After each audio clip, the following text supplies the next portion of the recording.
আমি ওনারে মহব্বত করি। তা আমি ওনার হাত ধরে বললাম, ভাই আপনার আমি হাতে ধরে বললাম, আপনি যায়েন না, ওইটা আগুন, আপনি ধ্বংস হয়ে যাবেন।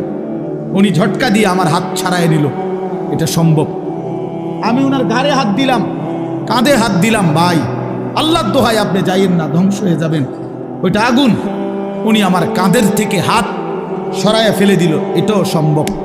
কিন্তু আমি যখন ভালোবাসার কারণে আমার সিদ্ধান্ত, আমি তাকে বাঁচাবই, আমার ভাইকে, তখন আমি তার কোমরে জড়াইয়া ধরলাম, জড়াইয়া কোমরে ধইরা বললাম, না ভাই আমি তোমাকে ওই আগুনে পড়তে দিব না, আমি যাইতে দেব না তোমারে।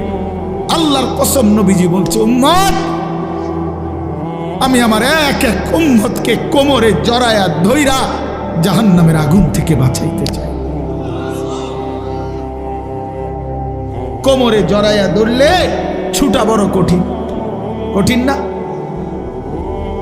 হাতে না ছাড়াই দিলেন, কাঁধের হাতে না ফেলে দিলেন, কিন্তু কোমরে জড়াইয়া ধরলে কেমনে ছাড়বেন?